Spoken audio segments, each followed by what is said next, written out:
Hi అండి. Billionaire wife part 33. ఆ క్షణంలో వారి ప్రేమ మరింత గాఢమైంది. మీనాక్షి మెల్లగా కళ్ళు మూసుకుని సూరజ్ ని పట్టుకుంది. ఇంతకు ముందు కూడా సూరజ్ ఎన్నోసార్లు ఆమెపై తన ప్రేమను వ్యక్తం చేశాడు.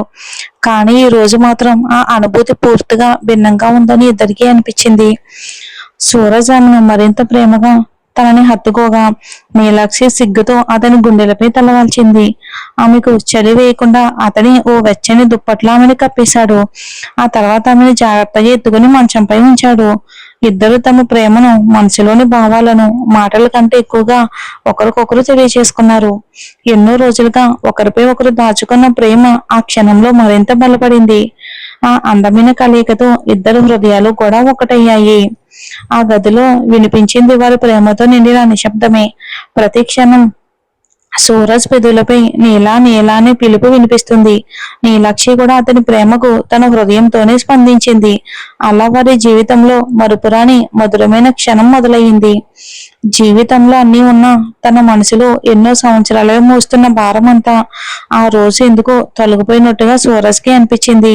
అతని హృదయం కొత్త ఉత్సాహంతో నిండిపోయింది. ఒక్కసారిగా తన జీవితాన్ని సంపూర్ణం చేసింది నువ్వే నీలా, నా ప్రాణం అని మనసులోనే అనుకున్నాడు సూరజ్.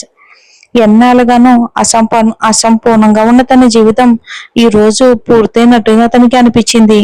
కొద్దిసేపటికి తర్వాత ఆమె నుదుటిపై ప్రేమగా ముద్దు పెట్టి thank you Neela, thank you so much అని చెప్పి అలసటగా ఆమె పక్కనే వాలిపోయాడు. నీలాక్షి కూడా అతన్ని ప్రేమగా తన చేతుల్లోకి తీసుకుంది. అతడు గుండెలపై తల పెట్టుకుని సూరజ్ సారీ అని మెల్లగా అంది. ఎందుకు అని ఆశ్చర్యంగా అడిగాడు. నా వల్ల ఫోన్ నీటిలో పడిపోయింది కదా. ఆమె అమాయకత్వానికి సూరజ్ చిరునవ్వు నవ్వాడు. అది వదిలేనేలా, ఫోన్ బాగు చేయించుకుంటాం. అది కాకపోతే ఇంకోటి కొత్తది కొనిస్తాను. అంటే మీకు నాపై కోపం లేదా? కోపమా అని నవ్వుతూ అన్నాడు సూరజ్. ఆ కోపానికి శిక్ష కూడా ఉంటుంది అని సరదాగా ఆమె నాటు పట్టించాడు సూరజ్. అది విని నీలాక్షి నవ్వుకుంటూ అక్కడి నుంచి లేవబోయింది. కానీ సూరజ్ మళ్ళీ ఆమె చేయి పట్టుకుని ఒక్కసారిగా తనని తన వైపుకు లాగటంతో ఆమె సిగ్గుతో అతని గుండెలపై వాలిపోయింది. ఆ గది మళ్ళీ వారి నవ్వులు ప్రేమతో నిండిపోయింది. మరి వీళ్ళిద్దరూ ఎప్పుడు ఇలానే కలిసి ఉంటారా? చూద్దాం. సూర్యుడు తన బంగారు కిరణాలతో భూమిని మెల్లగా తాకాడు. ఆ అందమైన ఉదయంలో పక్షులు కిలకిల రావాలు, సముద్ర అలలు, ఇక చల్లటి గాలి తాకిడి ఆ పరిసరాలను మరింత అందంగా మార్చాయి. ఆ క్షణం ప్రేమలో మునిగిపోయిన ఇద్దరికి జీవితాంతం గుర్తుండిపోయే మొదటి జ్ఞాపకంగా నిలిచిపోయింది. మొదటిగా సూరజ్ నిద్రలేచాడు. ఇక కదలాలని ప్రయత్నించినా అతనికి వీలు కాలేదు. అలాంటిది ఇంతకు ముందు జరిగిన ఈ రోజు మాత్రం ఏదో ప్రత్యేకమైన అనుభూతి కలిగింది తనకి. కళ్ళు నెమ్మదిగా తెరిచి చూడగా నీలాక్షి అతని హృదయానికి అత్యంత చేరువగా చిన్నపిల్లల ప్రశాంతంగా నిద్రపోతూ ఉంది. ఆమెను చూసిన సూరజ్ పెదవులపై తెలియకుండానే చిరునవ్వు వచ్చింది. ఇప్పుడే కదిలితే ఆమె మేల్కొంటుంది. ఇంకొన్ని క్షణాలు ఇలా చూస్తూ ఉండాలి అనుకున్నాడు సూరజ్. ఆమెకు నిద్ర భంగం కలగకుండా అలాగే నిశ్చలంగా ఉన్నాడు. కొద్దిసేపటికి నీలాక్షి మెల్లగా కళ్ళు తెరిచింది. ఎదుట సూరజ్ తన వైపుకి చూస్తూ ఉండడం గమనించగానే ఒక్కసారిగా సిగ్గుతో ఉలిక్కిపడింది. వెంటనే దుప్పటి చుట్టుకుని అక్కడి నుంచి వెళ్ళబోయింది. ఎక్కడికి వెళ్తున్నామని సూరజ్ అడిగాడు. అతని గొంతులో ఈ రోజు ఒక కొత్త ఆప్యాయత, కొత్త ఆనందం వినిపించింది. నేను ఫ్రెష్ అయ్యి వస్తాను, నాకు డ్రెస్ కూడా కావాలి అని అతని వైపుకు చూడకుండా చెప్పింది నీలాక్షి. సూరజ్ ఆమె మోమును మెల్లగా తన వైపుకు తిప్పి నీలా, ఇలా ఒకసారి నా వైపుకు చూడు అన్నాడు. ఆమె సంకోచంగా అతని కళ్ళలోకి చూడగానే అతడు ఆమెను ప్రేమగా తన హృదయానికి హత్తుకున్నాడు. ఇంత సిగ్గెందుకు? నన్ను చూసి దూరం కావాల్సిన అవసరం ఏముంది అని చిరునవ్వుతూ అడిగాడు. ఆ మాటలకు నీలాక్షి మరింత సిగ్గుపడి అతని ఒడిలోనే తలదాచుకుంది. నీలా, నేను నిన్ను ఎంత ప్రేమిస్తున్నాను. ఈ రోజు నా జీవితంలో ఎంతో ఆనందమైన రోజు. నీకే కోరుకున్నా చెప్పు, నా వీలైనంత వరకు తప్పకుండా నెరవేరుస్తాను అన్నాడు సూరజ్.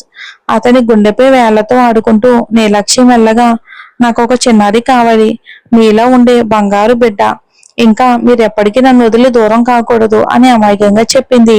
సూరజ్ ఆమె తలపై ప్రేమగా ముద్దు పెట్టి చిరునవ్వుతో నేను ఎప్పుడూ నీతోనే ఉంటాను, కానీ చిన్నారి విషయం మాత్రం ఇప్పుడే కాదు, ముందు ఒకసారి నువ్వు అద్దంలో చూసుకో, నువ్వే ఇంకా చిన్నపిల్లలా ఉన్నావు కదా అని సరదాగా అన్నాడు. అతని మాటలకు నీలాక్షి ఆశ్చర్యంగా అతని ముఖం చూసింది. నీలా, ఇప్పుడిప్పుడే మన జీవితంలోకి మరెవరూ రావాల్సిన అవసరం లేదు. ఎన్నో సంవత్సరాలు నేను ఒంటరితనం బాధలను అనుభవించాను. ఇప్పుడు నీతో గడిపే ప్రతి క్షణాన్ని హృదయపూర్వకంగా ఆనందంగా ఆస్వాదించాలి అనుకుంటున్నాను. నా కలలు నా కోరికలు మాత్రమే కాదు, నీ ప్రతి చిన్న ఆశ కూడా నెరవేర్చాలని కోరుకుంటున్నాను. మనం కలిసి ఎన్నో మధుర జ్ఞాపకాలు సృష్టించుకోవాలి అని ఆమె చేతిని తన చేతిలోకి పట్టుకుని అన్నాడు ప్రేమగా. ఆ తర్వాత మనం పిల్లల గురించి ఆలోచిద్దాం, సరేనా అని సూరజ్ ప్రేమగా అడిగాడు. కానీ నీలాక్షికి మాత్రం ఎలాంటి స్పందన చూపకుండా నిశ్శబ్దంగా ఉండిపోయింది. ఏమైంది నీలా? నా బంగారు భార్య ఎందుకింత మౌనంగా ఉంది? ఆమెను ఆప్యాయంగా దగ్గరకు తీసుకుంటూ అడిగాడు. అయినా ఆమె నుంచి సమాధానం రాలేదు. ఆమె మనసును అర్థం చేసుకునే ప్రయత్నం చేస్తూ సూరజ్ మృదువుగా అన్నాడు. ఇలా చూడు నీలా, నేను పిల్లలు వద్దని చెప్పలేదు. సమయం వచ్చినప్పుడు మన జీవితంలోకి వారు తప్పకుండా వస్తారు. అప్పటి వరకు మన ఇద్దరం కలిసి ప్రతి క్షణాన్ని ఆనందంగా గడుపుదాం. ఈ లోకంలో ఎంతో మందికి సంతాన భాగ్యం దక్కదు. మనం ఇప్పుడే కొత్త జీవితాన్ని ప్రారంభించాం నీలా. తొందరపడుతూ ఆశలు పెట్టుకుని ఏదైనా ఆలస్యం జరిగితే ఇక నువ్వే ఎక్కువగా బాధపడతావు. ఆ బాధ నీ కళ్ళల్లో నేను చూడలేను.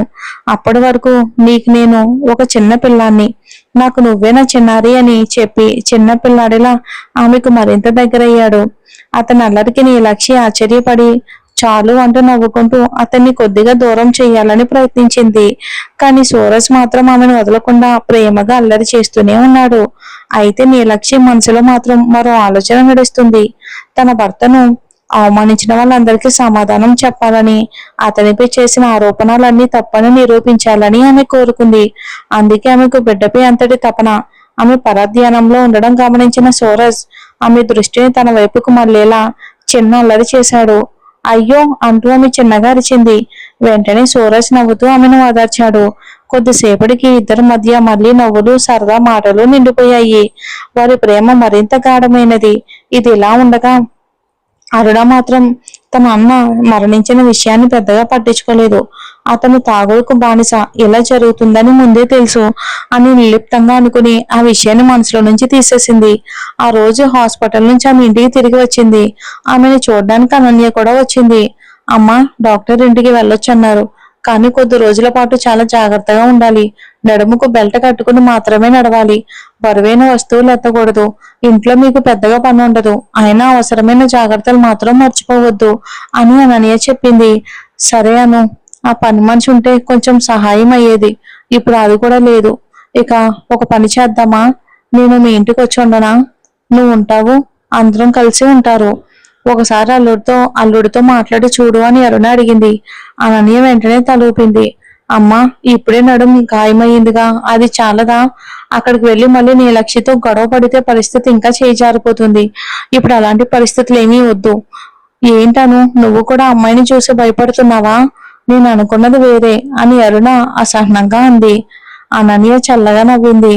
భయపడ్డం కాదమ్మా, సరైన సమయం కోసం ఎదురు చూస్తున్నాను అంతే. ఇప్పుడు మీరు అక్కడికి వెళ్తే అనవసరంగా ప్రాబ్లమ్స్ వస్తాయి. ఇంట్లో అత్తమ్మ కూడా ఇప్పుడు ఎవరితోనూ పెద్దగా మాట్లాడడం లేదు. సూరజ్తో మాత్రమే మాట్లాడుతుంది. చివరికి ఇవన్నీ ఎక్కడికి దారితీస్తాయో తెలియడం లేదమ్మా. అరుణ కొద్దిసేపు ఆమెను చూసి, సరే అది పక్కన పెట్టు. నీ పెళ్ళే 4 నెలలు అయ్యింది. ఏదైనా గుడ్ న్యూస్ చెప్తావేమో అనుకున్నాను. నువ్వు అంశుమన్ సంతోషంగానే ఉన్నారా అని అడిగింది తన తల్లి. అనన్య నెమ్మదిగా నిట్టూర్చింది. సంతోషంగానే ఉన్నామమ్మా, కానీ ఇప్పుడు అంశుమన్ ముందులా లేరు. ఆయనలో చాలా మార్పు కనిపిస్తుంది. ఇంటికి లేటుగా వస్తున్నారు. కారణం అడిగితే చిరాకు పడుతున్నాడు. నాకేం జరుగుతుందో కూడా ఏమీ అర్థం కావట్లేదమ్మా అని ఆందోళనగా చెప్పింది. ముందు నేను పడుకొని కొద్దిసేపు రెస్ట్ తీసుకుంటాను. ఈ మధ్య జీవితం అంతా బోరుగా అనిపిస్తుంది అని అనన్య విసుగ్గా అంది. అరుణ వెంటనే మందలిస్తూ, అలా నీరసంగా ఉండకూడదు. అతను ఏం చేస్తున్నాడు, ఎలా ఉంటున్నాడు అన్నది గమనించాను. ఇంటికి వచ్చినప్పుడు చక్కగా చీర కట్టుకుని జడలో పూలు పెట్టుకుని అతని కోసం ఎదురు చూడు. అప్పుడు అతని చూపు నీ మీదే పడుతుంది. నీ లక్ష్య కంటే ముందే నువ్వు ఈ ఇంటికి వారసుని ఇవ్వాలి, లేకపోతే ఆ ఇంట్లో నీ విలువ తగ్గిపోతుంది అని చెప్పింది.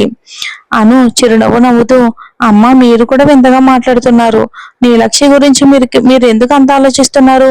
ఆమెకు పిల్లలు పుట్టారని అందరూ అనుకుంటున్నారు కదా, మరి నాకెందుకు ఆందోళన అని అంది. అలా మాట్లాడుకుంటూ ఇద్దరు హాస్పిటల్ బయటకు వచ్చారు.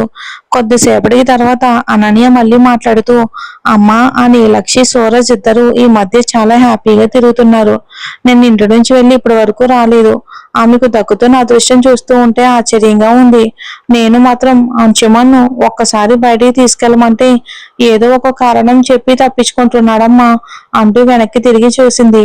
అంతలో ఆమె కళ్ళ ముందు కనిపించిన దృశ్యం చూసి ఒక్కసారిగా నిలిచిపోయింది. ఆశ్చర్యంతో ఆమె ముఖం రంగు మారిపోయింది. అరుణ వెంటనే ఏమైందను అని అడిగింది. అనన్యకి మాటలు రావట్లేదు. ఎదురుగా కనిపిస్తున్న దృశ్యాన్ని చూస్తూ నిలబడిపోయింది. మరంతగా షాక్ అయిన దృశ్యం ఏంటో వచ్చే ఎపిసోడ్ లో చూద్దాం.